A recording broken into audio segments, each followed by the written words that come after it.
오늘 저는 에베소서 4장 17절로 24절 말씀을 중심으로 옛사람을 벗어버리고 새 사람을 입으라는 제목으로 은혜를 나누기를 원합니다.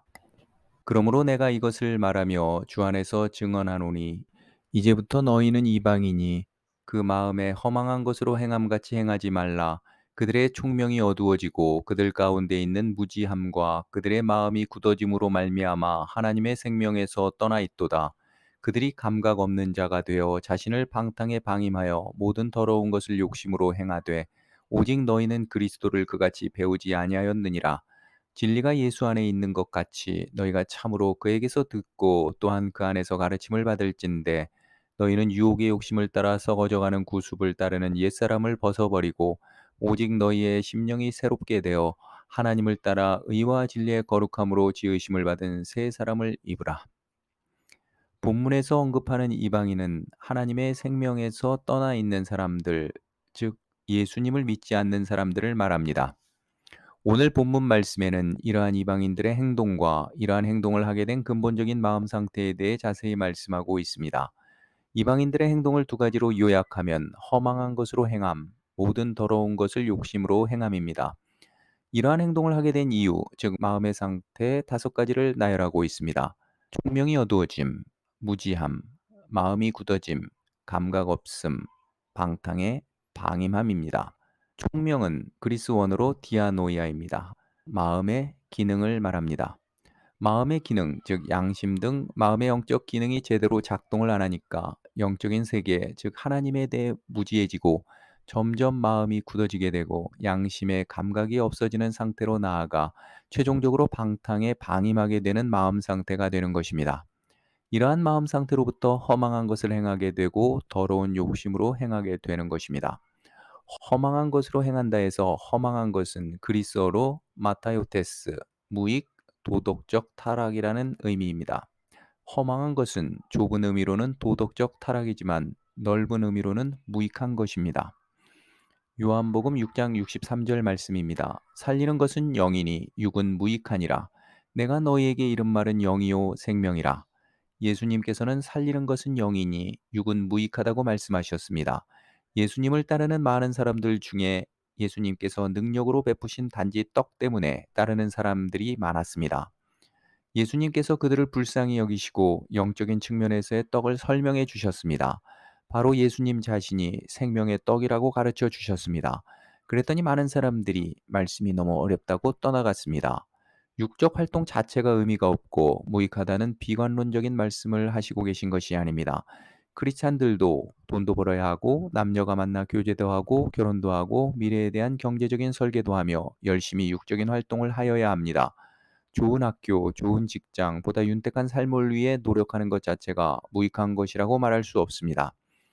그런데 예수님이 말씀하시는 것은 육신적인 것에 온전히 매몰되어 있어 영적인 말씀을 해도 전혀 먹히지 않는 상태가 되어서는 안 된다는 말씀입니다. 무엇을 하든 먼저 하나님의 계획과 뜻을 살피며 하고 예수님을 바라보고 해야 무익한 것이 되지 않습니다. 영적인 측면을 도외시하고 돈을 따라가고 명예를 따라가면 그것은 무익한 것입니다.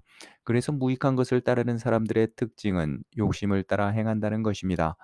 오늘 본문 말씀 19절에 그들이 감각 없는 자가 되어 자신을 방탕에 방임하여 모든 더러운 것을 욕심으로 행하되 22절에 너희는 유혹의 욕심을 따라 썩어져가는 구습을 따르는 옛사람을 벗어버리고 라고 말씀하고 있습니다.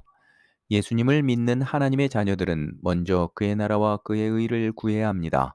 그러지 않으면 어느덧 세상이 쳐놓은 그물에 걸려 무익한 것에 빠져들어 더러운 욕심을 부리며 살게 됩니다.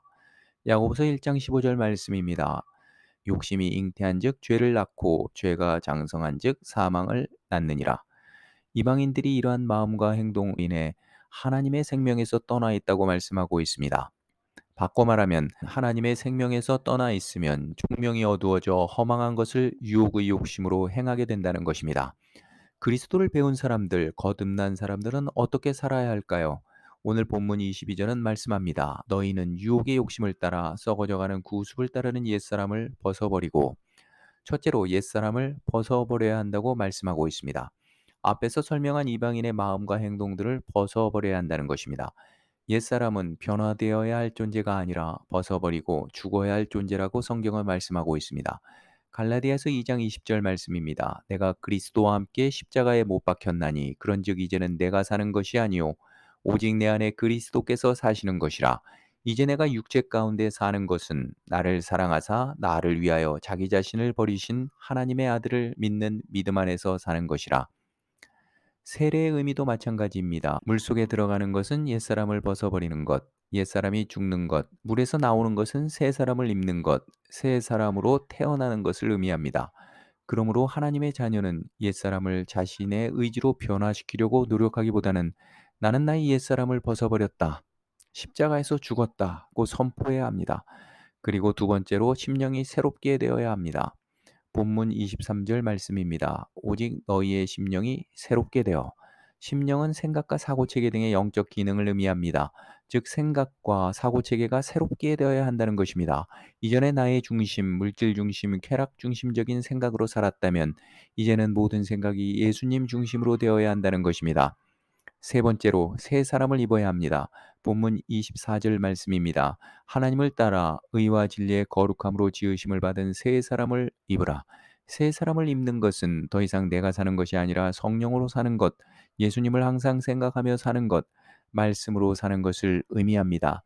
말씀이 자연스럽게 생각을 지배하고 생각이 마음으로 내려오고 자연스럽게 행동으로 나오도록 해야 합니다.